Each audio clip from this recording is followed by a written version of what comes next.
The golden light of dawn reflected off the towering glass panels of Trump Tower, casting a warm glow over Fifth Avenue. Inside, the grand lobby was already bustling with movement. Employees in pressed uniforms walked briskly to their stations. Tourists snapped photos by the famous gold-plated sign, and wealthy guests strolled through, sipping on their overpriced espressos. But today was different. Somewhere high above, in a private suite few had ever entered, Donald Trump sat in front of a massive mirror, watching himself disappear. His signature golden hair gone. A team of expert stylists had covered it under a salt and pepper wig, slightly messy but professional looking. His familiar tan had been dulled with subtle makeup, and a perfectly blended gray beard now framed his jawline. For the first time in decades, Donald Trump was someone else. His thick-rimmed glasses rested low on his nose, giving him the appearance of an aging businessman, maybe a retired CEO or investor. Instead of his usual crisp suit, he wore a slightly outdated navy blazer, a white button-down that wasn't quite crisp, and dark trousers nothing too flashy, but still expensive enough to fit in. The disguise was perfect. He leaned closer, inspecting himself. Not bad. For weeks, he had heard troubling reports about his own businesses inside the tower. Employees slacking off, managers with bad attitudes, and worst of all, staff openly mocking him. They thought he didn't know, but he always knew. Still, he didn't believe in second-hand information. If something was happening inside Trump Tower, he needed to see it with his own eyes. He needed to know what his employees really thought of their boss. And what better way than to walk among them as one of their customers? This wasn't just an experiment. This was a test of loyalty. He turned to his assistant, a trusted confidant who had helped orchestrate this secret mission. The assistant was standing by the door, shifting nervously. Trump smirked. "You look like you just saw a ghost." The assistant hesitated. "Sir, I still think security should." Trump waved him off. "No security. No entourage. No cameras. Just me." He stood up, adjusting his blazer. The weight of it felt different from his usual tailored suits. He checked his voice, making sure it was slightly deeper, slightly slower, a small but important detail in his disguise. The assistant nodded but still looked uneasy. And what if someone figures it out? Trump chuckled, a confident glint in his eyes. "Then they get a raise." His assistant laughed, shaking his head. "And if they don't?" Trump shrugged, walking past him toward the door. "Then someone gets fired." He stepped into the private elevator, the doors sliding shut behind him with a soft chime. For the first time in decades, Donald Trump was just another man in his own building. But no one knew what was coming. The hunt had begun. The soft chime of the elevator doors opening signaled the beginning of something Donald Trump hadn't experienced in years' anonymity. As he stepped onto the main floor of Trump Tower, the world around him continued as if he wasn't even there. No security, no flashing cameras, no excited whispers. Just another businessman in the crowd. He took a slow breath, taking in the energy of his own empire. The golden chandeliers sparkled overhead. Marble floors gleamed beneath his polished loafers, and employees bustled from one store to another. The familiar scent of espresso and leather-bound notebooks filled the air. But what mattered wasn't how the building looked. It was how it was being run. His first stop, the Trump Tower Cafe, a hotspot for tourists, executives, and VIP guests. It was one of the most recognizable features of the building. If there were problems, this was the place to start. As he stepped toward the counter, he noticed something immediately. The employees weren't paying attention. A small group of 3 baristas stood behind the register, chatting among themselves. One leaned against the counter, scrolling on his phone, while the other 2 laughed at something on the screen. Not one of them looked up. Trump waited. Nothing. He cleared his throat. "Excuse me." A young barista, a tall, lanky guy with a messy bun and an eyebrow piercing, finally turned his head. His name tag read Dylan. Dylan sighed. Yeah, what do you want? Trump raised an eyebrow. That tone, that attitude. He kept his voice calm. A black coffee. Dylan didn't even punch it in immediately. Instead, he turned to the other baristas. Yo, we still out of almond milk? One of them laughed. Dude, just tell them we're out of everything. Trump watched, expression unreadable. They weren't just careless. They didn't care at all. Dylan finally turned back to him. $6.50. Trump pulled out a 20 and handed it over. Dylan barely looked at him, snatching the bill and shoving it into the register. Then, instead of handing back the change, he turned back to his coworkers and continued his conversation. Trump's fingers tapped against the counter. They were openly ignoring customers. But what happened next made him tense. Dylan let out a mocking laugh as he leaned against the counter, talking just loud enough for his coworkers to hear. Man, I still don't get how people actually buy this overpriced crap. The guy who owns this place is a total joke. One of the others smirked. Bro, I know. If he ever walked in here, I'd straight up tell him his coffee sucks. Dylan chuckled. Yeah, dude. You're fired. Like, shut up, man. Go play golf. Trump's grip on his coffee tightened. His first instinct was to shut it down right there. To say something that would make their jaws drop. To watch their faces as they realized exactly who they were talking to. But he didn't. Instead, he smirked to himself and took a sip of his coffee. They had no idea. But they were about to learn. Because this was just the beginning. Trump took another sip of his coffee, the bitter taste lingering on his tongue. But the real bitterness wasn't from the drink. It was from what he had just heard. The employees of his own cafe, inside his own tower, were mocking him and treating customers like garbage all while wearing uniforms with his name on them. He stood there for a moment, watching, blending in. Nobody knew who he was, and that was what made it so interesting. The barista Dylan had returned to leaning against the counter, scrolling on his phone, still ignoring the customers. A middle-aged man in a sharp business suit stepped up, tapping his fingers impatiently against the counter. His Rolex gleamed under the cafe's bright lights, clearly an executive type. Excuse me, the man said, his tone clipped. I've been waiting almost 10 minutes for my espresso. Dylan didn't even look up. Yeah, we're short-staffed, man, he mumbled, still scrolling. Trump's eyes narrowed. Short-staffed? There were 3 employees standing there, doing nothing. The businessman's expression darkened. That's funny. I see 3 of you standing here, and none of you are making drinks. Dylan finally sighed, locking his phone and shoving it into his apron. Fine, I'll get it. But instead of moving quickly, he walked to the espresso machine like he had all the time in the world. The businessman clenched his jaw. This place used to have better service. That made Dylan perk up. Oh yeah? He said, sarcastically. When? Back when some orange guy owned it. His coworkers snickered. Trump didn't flinch ... But inside, he was memorizing every word. The businessman didn't seem amused. Actually, yeah. Back when people cared about customer service. Dylan scoffed and finally set the cup on the counter. He didn't even hand it to the man, he just let it sit there. No offense, man, but I don't think the old guy's coming back. We're kinda new era now. Trump watched as the businessman grabbed his drink, muttering under his breath, clearly frustrated. The disrespect was unbelievable. Not just toward customers, toward him. Toward the man who built this tower. He turned slightly, letting his gaze drift toward the corner of the cafe. And then he saw something that made his blood run cold. A manager, not some low-level employee, but the actual store manager, was sitting at a table near the window, legs stretched out, AirPods in, completely ignoring everything. He wasn't helping customers. He wasn't managing anything. He was just lounging there, scrolling through his phone, sipping a free coffee. Trump took a slow breath.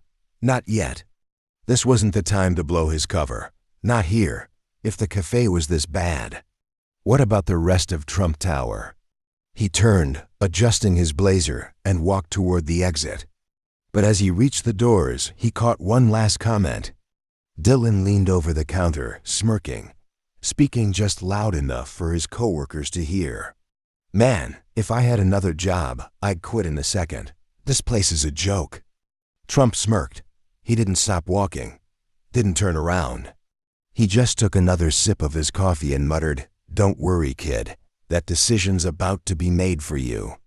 With that, he pushed open the doors and stepped into the lobby. He had seen enough here. Now it was time to visit the Trump Tower store. And if the cafe was this bad, what was he about to find next? Trump stepped out of the cafe, his footsteps echoing through the polished marble floors of the Trump Tower lobby. He had seen enough there. Lazy employees, zero respect for customers. And worst of all, they had mocked him in his own building without even realizing he was standing right in front of them. But this was just one piece of the puzzle. He adjusted his blazer, keeping his pace steady as he moved toward the next stop. The Trump Tower store. If the cafe was in such bad shape, what about the place that literally sold products with his name on them? As he approached, the massive golden letters above the entrance gleamed under the bright lobby lights. Trump Store. Normally, this place was filled with tourists, businessmen, and diehard Trump supporters, all eager to buy MAGA hats, signed books, and exclusive Trump merchandise. But as he stepped inside, something felt off. There were barely any customers. The few people inside wandered around aimlessly, some clearly looking for something, others leaving empty-handed. And the employees? They weren't at the registers. In fact, it took Trump a moment to even spot them. Two workers, a young woman with dyed green hair and a guy with a scruffy beard, were huddled behind the counter, whispering and laughing. Neither of them even looked up when Trump entered. For a few seconds, he simply observed. A couple, a man wearing a red MAGA hat and his wife, approached the counter, looking confused. "Excuse me," the man said. "Do you have any more of the Make America Great Again hats? There's only one left on the shelf." The girl behind the counter rolled her eyes. "We're out," she said flatly. The man frowned. "Really? There was a full stock here last time I came in." The male employee finally looked up, rubbing the back of his neck. Yeah, I think we, moved them to the back or something." Trump's ears perked up. "Move them to the back?" The wife raised an eyebrow. "So, can we buy one?" The green-haired employee shrugged. "I mean, yeah, but we're not, pushing those anymore." Trump's eyes narrowed. The MAGA hats' best-selling product were being hidden? The woman blinked. "What do you mean, not pushing them?" The male employee scratched his beard. "You know, some people find them offensive, so we kinda just keep them out of sight." Trump felt his blood boil. Offensive? In the Trump Tower? In his store? The woman looked outraged. "Well, I don't find them offensive. I came here specifically to buy one." The green-haired employee sighed dramatically. "Okay, fine. I guess I can grab one from the back. Wait here." With zero urgency, she strolled toward the storage room, rolling her shoulders like it was the biggest inconvenience of her life. Trump couldn't believe what he was seeing. His store, his brand, and the people running it were treating his most loyal customers like a joke. He turned his attention to the shelves. There were a few Trump mugs, some books, generic tourist items. But something was missing. Where were the signed books? Where were the limited edition gold-plated MAGA pins? Where were the big-ticket items that people actually came here to buy? He wandered deeper into the store, scanning the shelves carefully. And then, in the furthest, most hidden corner of the room, he found them. Tucked away, almost as if they had been intentionally buried, were the high-end premium Trump collectibles.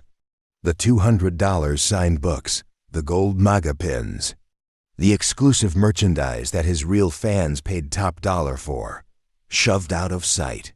His jaw clenched. This wasn't an accident.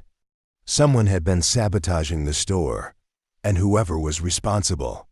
They were about to have a very bad day.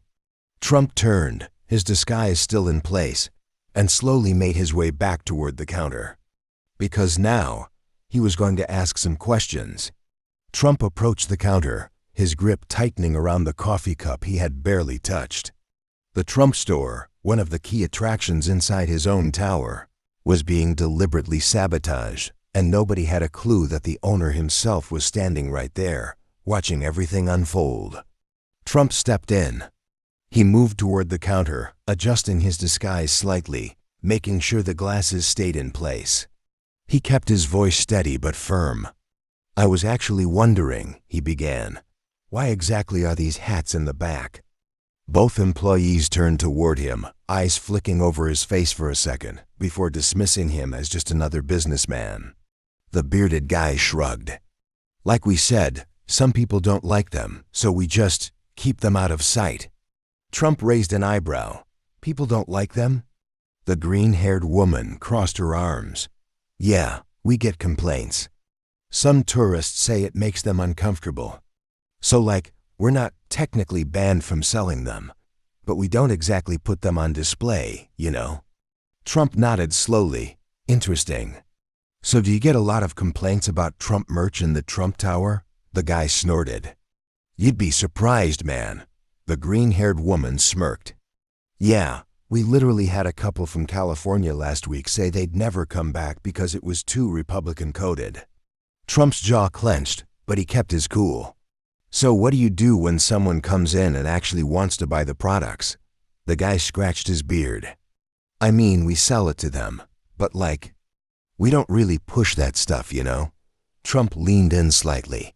"And whose decision was that?" The girl hesitated. The bearded guy shifted uncomfortably.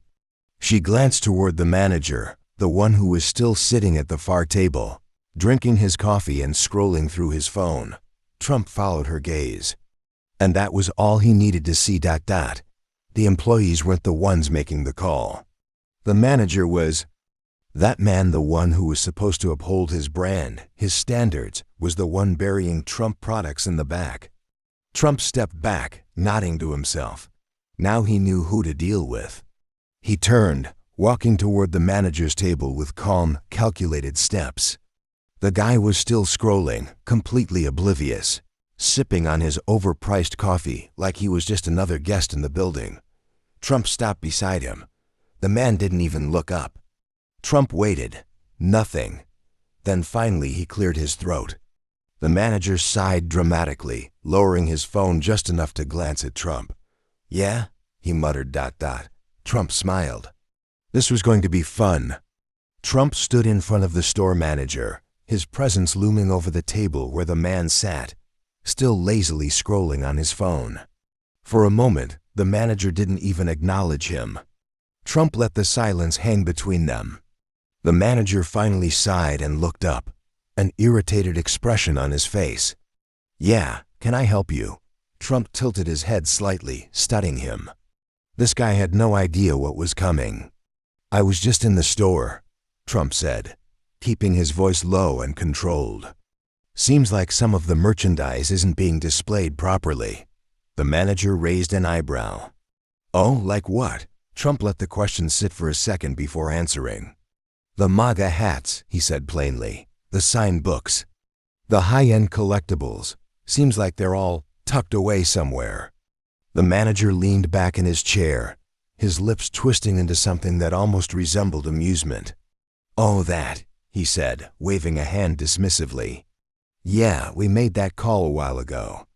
Some customers don't really like that stuff, so we figured we'd keep it out of sight." Trump kept his expression neutral. "We?" he repeated. "Who exactly is we?" The manager's smirk faltered for just a second before returning. "Management. The people who actually work here every day. Look, this isn't 2016 anymore, man.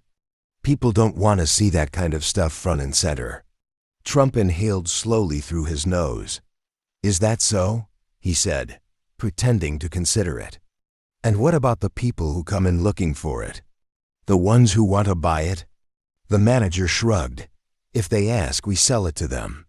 But we're not pushing it, you know?" Trump nodded. calm, calculated, watching.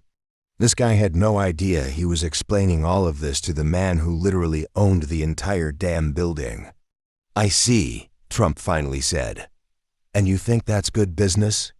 The manager chuckled under his breath. "Dude, it's a gift shop, not a campaign rally." Trump glanced back toward the counter, where the two employees were still whispering and snickering, occasionally glancing over at them. He turned back to the manager. "How long have you worked here?" The guy shrugged.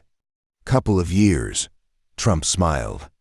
"Well," he said, taking a step closer, lowering his voice just slightly, "then you should know something." The manager raised an eyebrow. "What's that?" Trump's smile didn't fade. "You're not going to be working here much longer." The smirk vanished from the manager's face. "Excuse me?" Trump leaned in slightly. "Stand up," he said, his tone as steady as stone. The manager hesitated. "What?" "I said, stand up." Trump watched as the guy's Adam's apple bobbed in his throat. Something in Trump's voice had shifted. The confidence, the authority, it was familiar. The manager slowly pushed back his chair and stood. Trump straightened his blazer. Then, with a voice that cut through the air like a blade, he finally said it. "You're fired." The manager's eyes widened. The two employees at the counter suddenly stopped whispering. For the first time, silence fell over the store. The manager blinked rapidly, looking around as if waiting for someone to jump in, waiting for the punchline. But Trump wasn't joking. His disguise had done its job. He had seen everything he needed to see. And now, it was time to reveal the truth. The silence in the Trump Tower store was suffocating. The manager stood frozen, his mouth slightly open, his body stiff. The two employees behind the counter weren't even whispering anymore. Every customer in the store, those browsing, those waiting in line, had turned their attention toward the scene unfolding right in front of them. And Trump? He stood tall, hands in his pockets, watching the realization slowly hit the man he had just fired. The manager's throat bobbed as he swallowed hard. What did you just say?" Trump tilted his head slightly. "You heard me." The manager blinked rapidly. But you don't even work here." Trump chuckled softly, shaking his head. "That's the funny thing about owning the place," he said, his voice low but carrying. "I don't have to work here to make decisions." The color drained from the manager's face. One of the customers, a middle-aged man wearing a Trump 2024 cap, gasped audibly. "Wait a second." He muttered, staring hard at Trump. More people started whispering, eyes narrowing, heads tilting. And then, finally, someone said it. "Holy crap. That's Trump." A ripple of shock spread through the store. Eyes widened.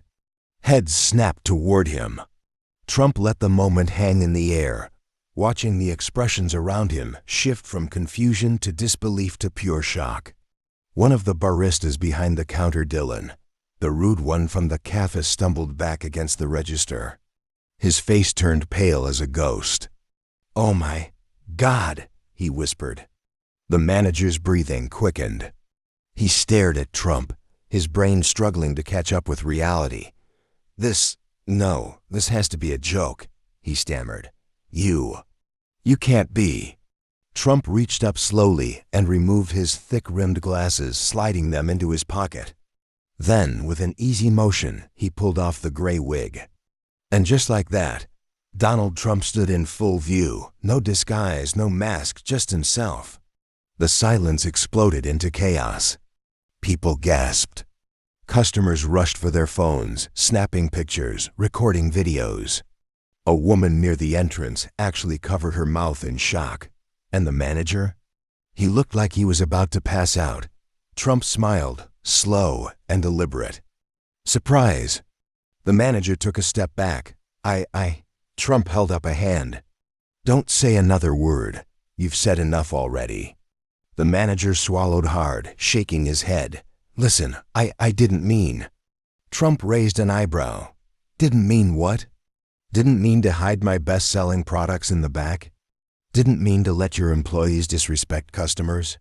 Didn't mean to mock me in my own damn building?" The manager had no answer. Trump took a step closer, lowering his voice just slightly. "You've been running this place like a joke," he said. "So now? You're out."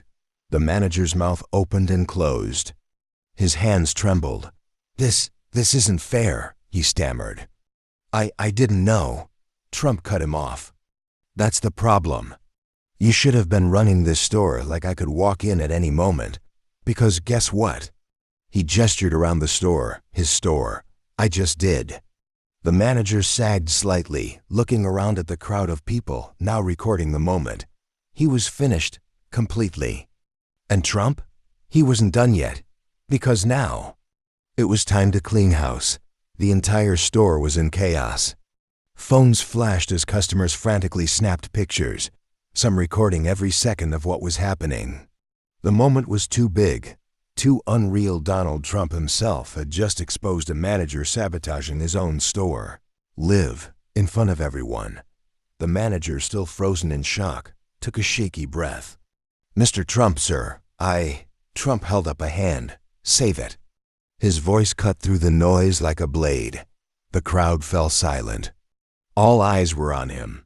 Trump turned slightly, looking toward the two employees behind the counter, the green-haired girl and the bearded guy. They had been whispering before. Now, they looked like they wanted to disappear. "You two," Trump said, pointing straight at them. Their backs straightened instantly. "Tell me something," Trump continued.